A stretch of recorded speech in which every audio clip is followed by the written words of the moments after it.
एक ऐसा योद्धा जिसने युद्ध की शिक्षा तब ली जब वो अभी माँ के गर्भ में था। एक ऐसा वीर जो 16 वर्ष की आयु में पूरी कौरव सेना से अकेला भिड़ गया। और एक ऐसी मृत्यु जो आज भी हर भारतीय के हृदय को कंपा देती है। ये कहानी है अभिमन्यु की, महाभारत के सबसे वीर, सबसे निर्दोष और सबसे दुखद योद्धा की। अभिमन्यु का जन्म हुआ महावीर अर्जुन और सुभद्रा के पुत्र के रूप में। सुभद्रा भगवान श्री कृष्ण की प्रिय बहन थी, इसलिए अभिमन्यु को जन्म से ही दो महान विरासतें मिली थीं, अर्जुन का शौर्य और कृष्ण का आशीर्वाद। बचपन से ही अभिमन्यु में एक असाधारण तेज था। उनकी आंखों में अग्नि थी और हृदय में निर्भयता। गुरु द्रोणाचार्य ने स्वयं कहा था, ये बालक अर्जुन से भी महान योद्धा बनेगा। और अब आती है वो कहानी जो रोंगटे खड़े कर देती है। जब सुभद्रा गर्भवती थीं, तब एक रात अर्जुन उन्हें चक्रव्यूह की रचना समझा रहे थे। चक्रव्यूह, वो सैन्य संरचना जिसे भेदना लगभग असंभव था। सुभद्रा ध्यान से सुन रही थीं, और गर्भ में पल रहा शिशु भी सुन रहा था। अर्जुन बता रहे थे चक्रव्यूह में कैसे प्रवेश करते हैं, लेकिन जैसे ही वो बाहर निकलने का रास्ता बताने लगे, सुभद्रा को नींद आ गई। अर्जुन रुक गए, और उस अजन्मे शिशु ने चक्रव्यूह में घुसना तो सीख लिया, पर बाहर निकलना नहीं। यही अधूरी शिक्षा एक दिन उसकी नियति बन जाएगी। समय बीता, अभिमन्यु बड़े हुए। राजा विराट की पुत्री उत्तरा से उनका विवाह हुआ।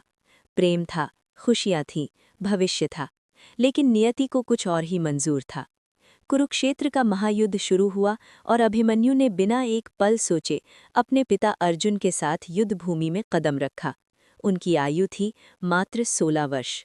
युद्ध के 13वें दिन गुरु द्रोणाचार्य ने चक्रव्यूह की रचना की।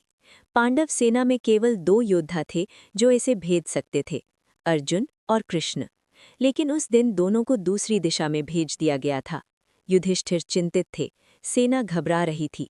तभी एक युवा आगे आया, अभिमन्यु। उसने कहा, मामाश्री, मुझे चक्रव्यूह में प्रवेश करना आता है। बाहर निकलना नहीं जानता, पर अंदर जाने से नहीं डरता। युधिष्ठिर ने कहा, हम सब तुम्हारे पीछे आएंगे। और अभिमन्यु मुस्कुरा दिया। अभिमन्यु ने चक्रव्यूह का पहला द्वार भेदा, फिर दूसरा, फिर तीसरा। उनके तीर बिजली की तरह चल रहे थे।